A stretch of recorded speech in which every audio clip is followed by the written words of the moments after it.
இரண்டாவது முக்கியமான விஷயம், இன்னைக்கு ஈரான் எடுத்த இன்னொரு முடிவு, நாங்கள் மீண்டும் சொல்றோம் யுத்தம் முடிவடையல, மறுபடியும் இஸ்ரேல் வந்து ஒரு சின்ன தவறு செய்தாலும் நாங்கள் மறுபடியும் யுத்தம் நடத்துவோம் அப்படிங்கிறது. இப்போ இதுல இருந்து என்னன்னா, ஐக்கிய நாடுகள் சபையோ அல்லது இந்த அமைப்போ இல்லை அமெரிக்கா சொல்வதையோ அதெல்லாம் வந்து ஒரு ஒரு பேச்சுக்கு தான், ஒச்சுக்கு தான். ஆனால் இது எங்களுடைய முடிவு தான். இப்போ நாங்கள் போர் நிறுத்தம் எடுத்தது கூட நீங்கள் கேட்டதனால் மட்டும் இல்லை, தற்காலிகமாக ஒரு போர் நிறுத்தம் கேட்பவனை போர் நிறுத்தம் ஒத்துக்கிறோம், போருக்கு வந்தால் போருக்கு வர்றோம், இந்த முடிவு தான். இதைத்தான் அவர்கள் வந்து ரொம்ப தெளிவாக இன்னைக்கு சொல்லியிருக்காங்க. ஒன்று. மூன்றாவது விஷயம், ஏற்கனவே பேசின மாதிரி இன்னைக்கு ஈரான் முழுவதும் சல்லடை போட்டு தேடுறாங்க. இன்னைக்கு வந்து அதனுடைய சிஸ்டமே வந்து இன்னைக்கு மாற்றப்பட்டு கொண்டு இருக்கிறது. சிஸ்டத்தையும் மாற்றுறாங்க.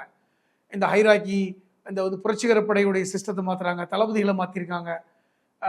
யார மேல சின்ன சந்தேகம் இருந்தாலும் அவங்கள பதவி விட்டு தூக்கி வெளியே அனுப்பிச்சிருக்காங்க.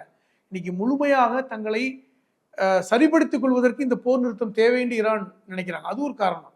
இன்னைக்கு ஈரான் போர் நிறுத்தத்துக்கு வந்தது காரணம் அவர்களுக்கும் இதில் அனுகூலம் இருக்கிறது அப்படிங்கிற மாதிரி தான். அப்படிதான் பார்க்க வேண்டியது.